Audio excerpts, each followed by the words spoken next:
क्या हमारे देश में कानून वाकई में सभी के लिए बराबर है? क्या भारत में अमीर और गरीब को एक ही नजर से देखा जाता है? क्या नेता और आम आदमी के लिए भारत में न्याय एक ही जैसा है? क्यों ऐसा होता है कि जब कोई आम आदमी छोटी सी गलती करता है तो उसे तुरंत पकड़ लिया जाता है, लेकिन जब कोई पैसे वाला, ताकतवर बड़ा गुनाह करता है तो सिस्टम खामोश हो जाता है? क्यों ऐसा होता है कि पुलिस और अदालत आम आदमी पर तो खूब सख्ती दिखाती है, पर जब कोई रसूखदार सामने आता है तो कमजोर पड़ जाती है? हर थाने, हर अदालत, हर दफ्तर के बाहर क्यों यही आवाज आती है कि साहब हमसे तो जवाब मांगा गया था, लेकिन एक फलनमा बड़मनई आए थे, उनको छोड़ दिया? क्यों ऐसा होता है कि आम लोग घंटों लाइनों में लगे रहते हैं और बड़े लोग बिना रोक टोक सीधे अंदर चले आते हैं?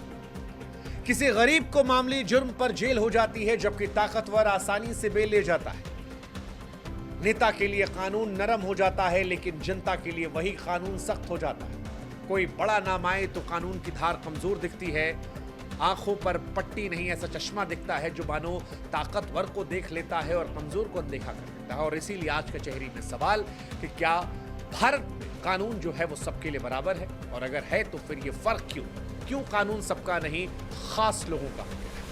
यह सवाल कोई नया नहीं, यह हर उस इंसान की पुकार है जो सिस्टम की नाइंसाफी को देखकर तड़पता है। हमारे देश में कानून की किताब तो सबके लिए एक जैसी है, लेकिन लागू कैसे होगा यह तय करेगा कि आपकी जेब में साहब कितना पैसा है, आप कितने रसूख वाले हैं, कितना रुतबा आपका है। और जिनके पास ये है वो कानून को जेब में रखते हैं, और जिसके पास नहीं है भुगतते रहते हैं। आज कई कहानियां हम आपको सुनाएंगे जहां पर आपको भारत में दो भारत नजर आएंगे कानून के दृष्टिकोण से। पहला मामला मध्य प्रदेश का। पिछले हफ्ते मध्य प्रदेश के अलीराजपुर में एक घटना ने फिर यह सवाल खड़ा किया।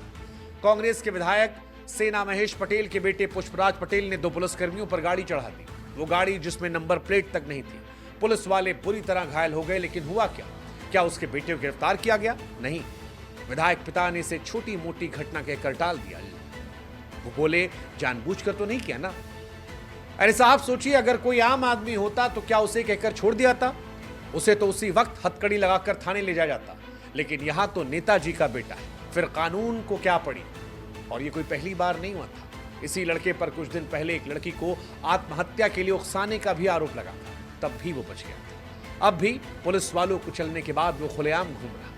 यही है हमारे कानून की हकीकत, जो जितना बड़ा है उसके लिए कानून उतना छोटा है। थोड़ा सा खंबे पे टकराई है, तो इसमें हत्या जैसा तो कोई मामला ही नहीं था, लेकिन मेरे बच्चे के ऊपर, मेरे बेटे के ऊपर हत्या वाला 307 की धारा लगाई। और वीडियो में भी दिख रहा है कि गाड़ी सीधी डिवाइडर पे जाके ठुकाई। ऐसी कोई मंशा नहीं है कि पुलिस को मारने की ये है, लेकिन ये सरासर राजनीतिक दबाव के कारण ये 307 किया गया। एक और घटना, पुणे का वो पोर्श कांड। पैसे की ताकत का सबसे बेहतरीन एग्जाम्पल पुणे की वो सड़क घटना। एक अमीरजादे ने अपनी पोर्श गाड़ी से बाइक सवारों की जान ले ली। नशे में धुत था, लेकिन हुआ क्या? अदालत ने उसे नाबालिग मानकर एक निबंध लिखने की सजा दी और जमानत दे दी। जब खबर वायरल हुई, हंगामा हुआ, तो पता चला कि पैसे की ताकत ने सबूतों के साथ छेड़छाड़ करवाई थी। पुलिस अफसरों और डॉक्टरों की जेबें गर्म हुई थी। बाद में जमानत रद्द हुई, पिता को गिरफ्तार किया गया, लेकिन अब फिर खबर है कि अदालत उसे नाबालिग मानकर केस चलाएगी, यानी शायद ही कोई सख्त सजा मिल पाए। अब आप ये सोचिए कि एक लड़का जिसके पास ड्राइविंग लाइसेंस नहीं था, जो शराब पीकर गाड़ी चलाता है, 2 लोगों की जिंदगियां लेता है, उसे नाबालिग कहकर छोड़ दिया गया। कैसा कानून है? अगर ये नाइंसाफी नहीं तो फिर क्या नाइंसाफी? हम सुनते हैं कि कानून के हाथ लंबे होते हैं, लेकिन ये लंबे हाथ, सवाल यह है कि ताकतवरों की गर्दन तक क्यों नहीं पहुंच पाते? एक और घटना महाराष्ट्र से सुनाते हैं। महाराष्ट्र में एकनाथ शिंदे की पार्टी के विधायक संजय गायकवाड़ का मामला भी कम नहीं था। कैंटीन कर्मचारी को बासी खाना देने पर पीट दिया, लेकिन हुआ क्या? कोई गिरफ्तारी नहीं। उल्टा विधायक खुलेआम कहते हैं कि फिर ऐसी मार पिटाई करूंगा। विधानसभा में इनके खिलाफ प्रदर्शन हुआ, लेकिन सवाल वही कि कानून इनके सामने इतना लाचार क्यों है? और सिर्फ यही नहीं, राज ठाकरे की पार्टी के नेता शेख का वीडियो याद है? एक महिला को हिंदी बोलने पर डराया, धमकाया, बदसलूकी की, लेकिन वो भी खुलेआम हुआ। और ऐसे सैकड़ों मामले हैं जहां रसूखदार कानून का मजाक उड़ाते हैं और कानून चुपचाप देखता रहता है। अब अगर आपको यह लग रहा है कि ये हम कह रहे हैं, तो ये केवल हम नहीं कह रहे हैं। हमारे देश की सबसे बड़ी अदालत ने भी सच्चाई को स्वीकार किया। 2020 में सुप्रीम कोर्ट के रिटायर्ड जज दीपक गुप्ता ने कहा था, हमारा कानून और सिस्टम अमीरों और ताकतवरों के पक्ष में झुक गया है। ये बताया था कि अमीर लोग मुकदमों को लंबा खींच सकते हैं, बार बार ऊपरी अदालतों में ले जा सकते हैं, लेकिन गरीब के पास न पैसे हैं न पहुंच। नतीजा, गरीब के केस सालों साल लटके रहते हैं और अमीर जमानत पर मौज काटते रहते हैं। उदाहरण के तौर पर 1999 का BMW कांड भी आपको बताते हैं, क्योंकि इतिहास खुद को दोहराता है। साल 1999 में दिल्ली में एक तेज रफ्तार BMW ने शराब के नशे में पुलिस वालों समेत 6 लोगों को कुचल दिया था। कार में बड़े बड़े उद्योगपतियों और अधिकारियों के बेटे थे। हुआ क्या? गवाहों को साहब खरीद लिया गया। सरकारी वकील ने 5 करोड़ रुपए की रिश्वत की पेशकश की। एक गवाह ने तो अदालत में कह दिया कि पुलिस वालों पर BMW नहीं ट्रक चढ़ा था।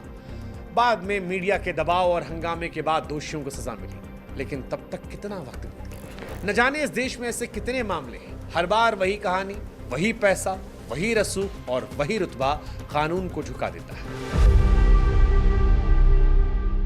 कानून की किताब और हकीकत का फर्क आपको समझना पड़ेगा, क्योंकि कानून की किताब में तो लिखा है कि सब बराबर है, लेकिन हकीकत वही जो शुरू में हमने कहा कि जिसके पास पैसा पावर है, कानून उसके इशारों पर नाचता है। पुलिस से लेकर अदालत, सिस्टम सब आज इस देश में ताकतवर के सामने झुक जाते हैं। एक गरीब की छोटी सी चोरी पर उसे पकड़कर जेल भेज दिया जाता है, लेकिन बड़े बड़े घोटाले करने वाले खुलेआम घूमते हैं। एक आम आदमी को थाने में बिना वजह पीटा जाता है, लेकिन रसूखदार अगर गुनाह कर कर भी जेल आए तो उसे सलाम ठोकने वाले वहां होते हैं। सवाल ये कि क्या ये बराबरी है? क्या यही वो न्याय है जिसका वादा संविधान करता है? इस कचहरी में तो हम कम से कम कह सकते हैं कि नहीं साहब, ये न्याय नहीं है, ये नाइंसाफी है और इसे स्वीकार करने का वक्त आ गया है। सवाल यह है कि रास्ता क्या होगा? तो रास्ता क्या होगा, उसके लिए आपको यह सवाल नहीं करना होगा कि कानून बराबर है या नहीं। सवाल यह करना होगा कि इसे बराबर कैसे बनाया जाए। है आसान तरीके, बहुत टफ नहीं है। सख्ती और पारदर्शिता रखी जाए। पुलिस और अदालतों को हर मामले में एक जैसी सख्ती दिखानी होगी, चाहे बड़ा आदमी हो, छोटा आदमी, नेता हो या आम आदमी। एक पैमाना रखना होगा अदालतों को। न्याय की प्रक्रिया तेज करनी होगी। मुकदमों को अगर आप सालों साल तक लटकाए रहेंगे तो गरीब इंसाफ के लिए भटकता रहेगा, क्योंकि गरीब आदमी के पास वकीलों की फीस और कोर्ट कचहरी का चक्कर काटने का वक्त नहीं होता। सिस्टम में सुधार करना होगा। पुलिस से लेकर जज और सरकारी अफसरों की जवाबदेही तय करनी होगी और रिश्वत और रसूख का खेल बंद करना होगा। और अगर कोई पुलिस, अगर कोई जज, अगर कोई सरकारी अफसर रिश्वत लेते पकड़ा जाए तो फिर उस पर ऐसी सजा होनी चाहिए जो मिसाल पेश हो जाए। जागरूकता फैलानी होगी। आम लोगों को भी अपने हक और कानून के बारे में जानना होगा, जागरूक होना होगा, ताकि वो सिस्टम के सामने दबे नहीं। और आखिरी बात, कानून की किताब में लिखा है कि सबके लिए इंसाफ बराबर है, लेकिन हकीकत में कानून की ताकत उसकी जेबें और रसूख से तय होती है। और जब तक ये नाइंसाफी चलेगी, तब तक साहब हर चौराहे पर यही सवाल उठेगा कि भाई साहब, हमारे साथ तो सख्ती हुई थी, लेकिन वो एक बड़े आदमी थे, महंगी गाड़ी से आए थे, उनको छोड़ दिया। वक्त आ गया है कि हम इस सवाल का जवाब मांगे। वक्त आ गया है कि कानून सिर्फ किताबों में नहीं, हकीकत में भी अब बराबरी का।